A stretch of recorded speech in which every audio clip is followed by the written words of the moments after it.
আল্লাহর হাবিব সাল্লাল্লাহু আলাইহি ওয়াসাল্লাম একটা হাদিস শরীফে ইরশাদ করেন, আরবি মাসের যে 12টা মাস, আরবি মাসের মধ্যে যে 12টা মাস, 12টা মাসের মধ্যে 4টা মাস উত্তম। কত মাস? কথা বলেন। 4টা মাস সবচেয়ে উত্তম। রজব মাস, শাবান মাস। কি মাস? রজব মাস, শাবান মাস। আর একটা হচ্ছে রমজান মাস, অর্থাৎ রোজার মাস। আর একটা হচ্ছে কি?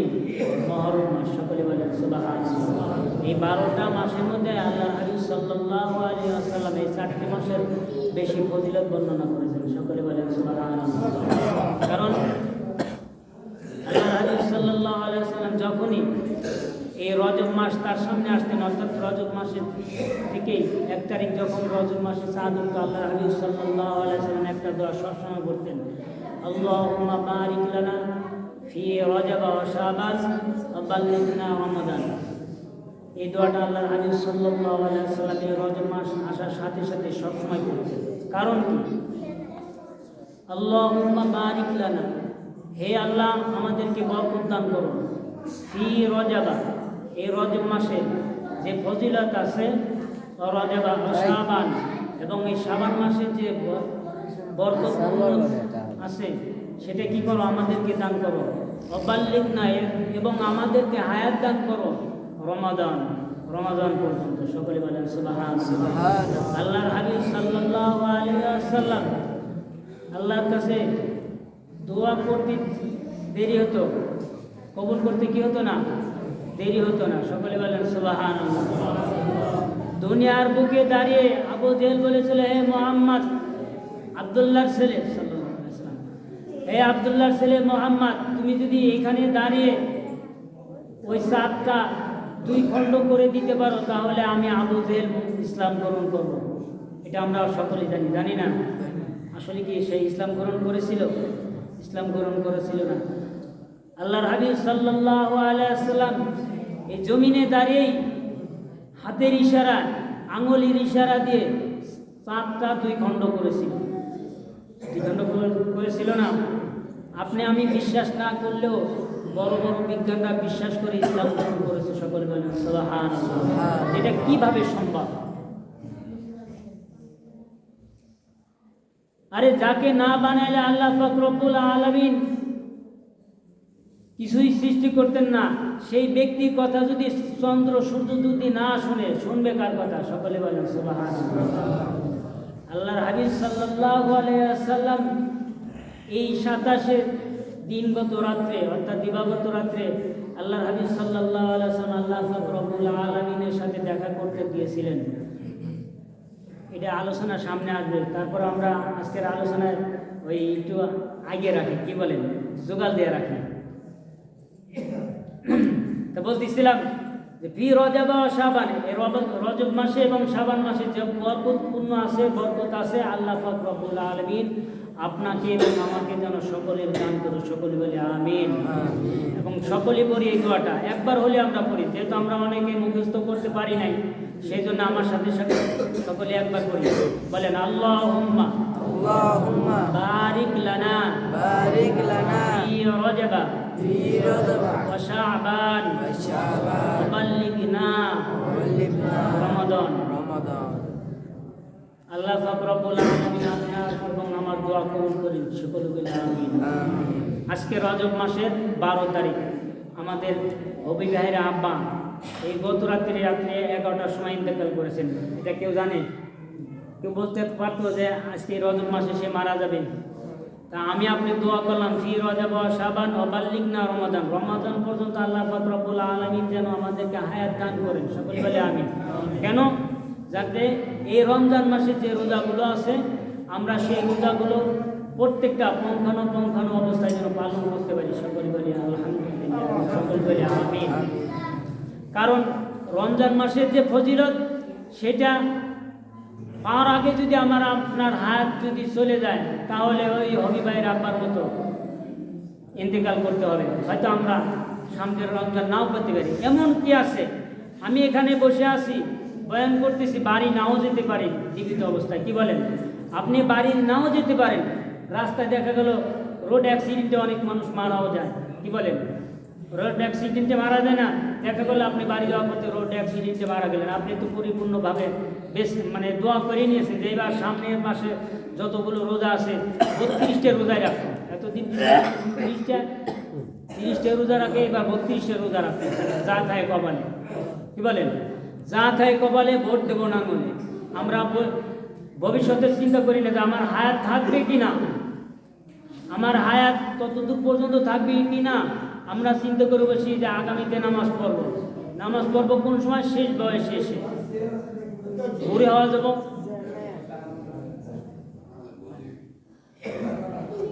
বুড়ো হওয়া যাব, হাতে তসবি থাকবে, তখন আমরা টুকটুক করে নামাজে চলে যাব। এখন আর নাই, চেয়ার কি তোর রুমে নেই? নাই, নাই, দুটো চেয়ার দুটো সব বাইরে। আচ্ছা, দুই এখন কথা হচ্ছে আপনি আমি এতদিন পর্যন্ত হায়াত নাও পেতে পারি, সেই জন্য বলা যাবে না যে আগামীকাল থেকে আমি নামাজ পড়া শুরু করব। বলতে পারবেন? কথা বলেন। একজন লোক উঠে দাঁড়ান যে আমি আগামীকাল পর্যন্ত হায়াত পাবো, আগামীকাল থেকে রোজা রাখবো, আগামীকাল থেকে রোজ ঠিক 5 ওয়াক্ত নামাজ আদায় করে নেব। বলতে পারবেন?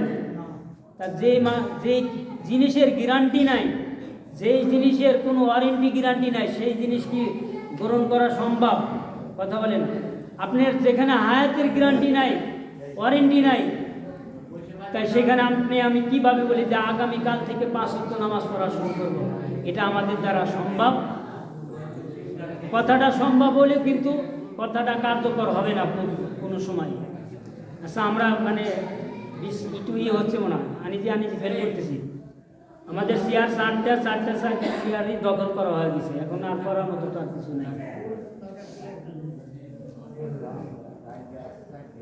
যাই হোক, আমার কথার দিকে সকলে খেয়াল করেন, যাদের চেয়ার দরকার তারা একটু মিলমিশ করে নিন, দরকার এক চেয়ারে 2 জন বসুন যদি সম্ভব হয়। নালি ওই পিছনে বসে গেলে এরা একটা কাজ করো, আলি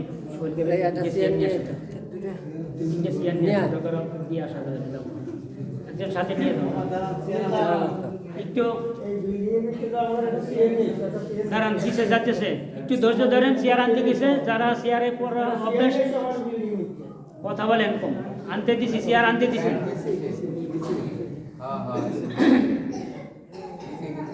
যাদের চেয়ার লাগবে একটু অপেক্ষা করেন।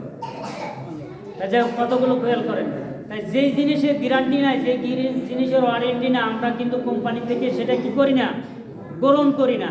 তা আল্লাহ পাক রব্বুল আলামিনের কাছে আমরা যদি গ্যারান্টি মার্কা হায়াত যদি পেতাম, তাহলে সেটার কি হতো? নির্ভরযোগ্য হতো। কিন্তু কি বলেন? তাহলে অবাল্লিক না রমাদান পর্যন্ত হয়তো আমাদের নিশ্চিত থাকতো না রমজান পর্যন্ত আমাদের হায়াত থাকবে। যদি নিশ্চিত করতে পারতাম বা নিশ্চিত থাকতাম, তাহলে তো আমাদের কপাল খুলে যেত যে সামনের রমজান মাসে পুরা রোজাটাই রাখবো। তারপরে আমরা এতটুকু আল্লাহ পাক রব্বুল আলামিনের কাছে আশা করি এবং দোয়া করি, আল্লাহ পাক রব্বুল আলামিন যেন আমাদেরকে প্রত্যেকেরই এই রমজানের যতগুলো রোজা পঙ্খানো অবস্থায় যেন আমরা পালন করতে পারি। সকলে বলে আমিন। যাই হোক, আল্লাহর হাবিব সাল্লাল্লাহু আলাইহি ওয়াসাল্লাম দুনিয়ায় দাঁড়িয়ে আবু জেহেলের কথা মতো 7 দ্বিখণ্ড করছিলেন, 2 খণ্ড করেছিলেন আঙ্গুলের ইশারায়। কিসের ইশারায়? আঙ্গুলের ইশারায়। আল্লাহর হাবিব সাল্লাল্লাহু আলাইহি ওয়াসাল্লামকে আবু জেহেল বলেছিলেন, হে মুহাম্মদ, তুমি যদি এখানে দাঁড়িয়ে 7টা 2 খণ্ড করতে পারো, দ্বিখণ্ডিত করতে পারো, তাহলে আমি ইসলাম গ্রহণ করব। আল্লাহর হাবিব সাল্লাল্লাহু আলাইহি ওয়াসাল্লাম এই জমিনে দাঁড়িয়ে 7টা 2 খালি আঙ্গুলের ইশারা করেছে, 7টা 2 খণ্ড হতে দেরি করে। সকলে বলেন সুবহানাল্লাহ। রাসূল সাল্লাল্লাহু আলাইহি ওয়াসাল্লাম এই রজব মাসেই 27শে রজব অর্থাৎ দিবাগত রাত্রে মিরাজ করেছিলেন। আল্লাহর হাবিব সাল্লাল্লাহু আলাইহি ওয়াসাল্লাম যেই ব্যক্তি হা করলে হালাল হয়ে যায়, সকলে বলেন সুবহানাল্লাহ। যেই ব্যক্তি না করলে হারাম হয়ে যায়। তাই এই ব্যক্তির কথা কবুল করবে না, কোন ব্যক্তির কথা কবুল করবে? তা যাই হোক, আল্লাহ পাক রব্বুল আলামিন বলতেছিলেন রাসূল সাল্লাল্লাহু আলাইহি ওয়াসাল্লাম রাসূল সাল্লাল্লাহু আলাইহি ওয়াসাল্লাম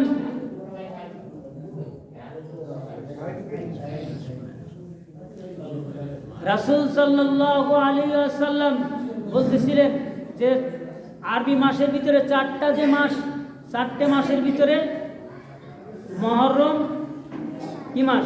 মহরম মাস, রমজান মাস, আর হচ্ছে রজব মাস, শাবান মাস। এই 4টে মাস আল্লাহর হাবিব সাল্লাল্লাহু আলাইহি ওয়াসাল্লাম ঘোষণা করেছেন যে 4টা মাস 12টা মাসের ভিতরে উত্তম। সকলে বলেন সুবহানাল্লাহ। কারণ কি?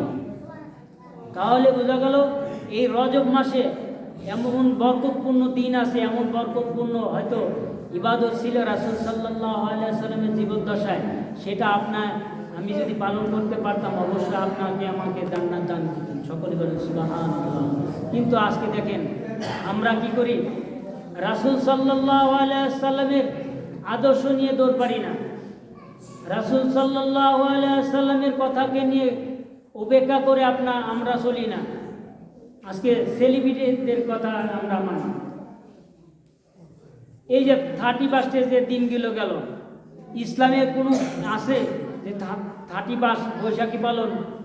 আমরাই কিন্তু পালন করি, আমাদের মুসলমানই পালন করে। অথচ রাসূল সাল্লাল্লাহু আলাইহি ওয়াসাল্লাম যে দিনগুলো পালন করতে বলেছে আমরা সেগুলো পালন করি না। আবার এদেরকে বাধা দিতে যান, তখন দেখবেন যে মারামারি করা কিছু। তা যাই হোক, আল্লাহর হাবিব সাল্লাল্লাহু আলাইহি ওয়াসাল্লাম যখন মিরাজে যাবেন, বলতেছিলাম 2টা আশ্চর্যতম ঘটনা। একটা হলো হৃদয় বিদারক ঘটনা, সোহাদায়ে কারবালা। এটা কি? হৃদয় বিদারক ঘটনা, সোহাদায়ে কারবালা। সকলে বলেন সুবহানাল্লাহ। আর একটা হচ্ছে আশ্চর্যতম ঘটনা, এই মিরাজের ঘটনা। এমন আশ্চর্যতম ঘটনা, প্রত্যেক জিনিস আমি যদি দেখি, দেখার সাথে সাথে সুবহানাল্লাহ বলি। কি বলি? সকলে বলেন কি বলি? আশ্চর্যতম একটা জিনিস দেখলে আমরা কি বলি? সুবহানাল্লাহ বলি। আর ইসলামের ইতিহাসে এই মিরাজ এমন একটা ঘটনা, এত আশ্চর্যতম ঘটনা যে আল্লাহ পাক রব্বুল আলামিন এটার শুরুতেই, প্রারম্ভেই আল্লাহ পাক রব্বুল আলামিন নিজেই সুবহান ব্যবহার করেছেন। সকলে বলেন সুবহানাল্লাহ। সূরা বানী ইসরাঈলের প্রথম আয়াতটা একটু খেয়াল করেন। সুবহানাল্লাযী, প্রথম শব্দটা কি? সুবহান। সুবহানাল্লাযী আসরা বিআবদি। আসরা মানে রাত, আসরা মানে কি? রাত, রাতের কিছু অংশ। সুবহানাল্লাযী আসরা বিআবদিহি, তার বান্দাকে রাত্রিকালে ভ্রমণ করিয়েছিলেন। কাকে? রাসূল সাল্লাল্লাহু আলাইহি ওয়াসাল্লামকে। বিআবদিহি লাইলান মিনাল মাসজিদিল হারাম, মসজিদুল হারাম থেকে ইলাল মসজিদুল আকসা, মসজিদুল আকসা পর্যন্ত। সকলে বলেন সুবহানাল্লাহ। মসজিদুল হারাম থেকে মসজিদুল আকসা পর্যন্ত হাদিস শরীফে আসে 6 মাস লাগে। কত মাস? 6 মাস যেতে লাগে। ওইখান থেকে আল্লাহ পাক রব্বুল আলামিনের সাথে দেখা করছে কতদিন? মাত্র লাইলাম মিনাল মসজিদুল হারাম ইলাল মসজিদুল আকসা বারাকনা হাওলাহু লিনুরিয়াহু মিন আয়াতিনা। রাতের কিছু অংশ, একটা রাতের কিছু অংশ, পুরা রাতটাও লাগে না রাসূল সাল্লাল্লাহু আলাইহি ওয়াসাল্লামের এই মিরাজ করতে। অথচ এই রাতের ভিতরে কেটেছে কত বছর? 27 বছর। সকলে বলেন সুবহানাল্লাহ। কত বছর কেটেছে? 27 বছর। তাহলে এখন একটা হিসাব করা যায়, রাসূল সাল্লাল্লাহু আলাইহি ওয়াসাল্লামের বয়স ছিলেন কত বছর? 63 বছর জীবদ্দশায়। কত বছর? 63 আর 27 কত হচ্ছে? 90 বছর। রাসূল সাল্লাল্লাহু আলাইহি ওয়াসাল্লাম জাহিরিভাবে বয়স ছিল কত? 63, আর বাতিনিভাবে 27 বছর। কত হচ্ছে তাহলে? 90। দেমাগে ধরে না। একটা রাত্রি যেখানে আল্লাহ পাক রব্বুল আলামিন একটা রাত্রির ভিতরে ঘুরিয়ে নিয়ে আসলেন তার প্রিয় বন্ধুকে, প্রিয় হাবিবকে, 27 বছরের রাস্তা, এটা কিভাবে সম্ভব? তাও রাত্রির কিছু অংশ বলতে কতটুকু? আল্লাহর হাবিব সাল্লাল্লাহু আলাইহি ওয়াসাল্লাম হাদিস শরীফে ইরশাদ করেন, আমি যখন মিরাজে যাই, মিরাজে যাওয়ার সময় আমি ঘর থেকে যখন বের হয়েছিলাম, আটকাইনি আছে নাকি? আটকানো আসছে না পাইতেছে। উপরে কি দরজা আছে? ব্যবস্থা আছে, দরজা আছে, সব তো খোলা না। এই যে সবই তো খোলা। লাভাইতেছে কি? লাভাইতেছে লাভানের কাম লাভা।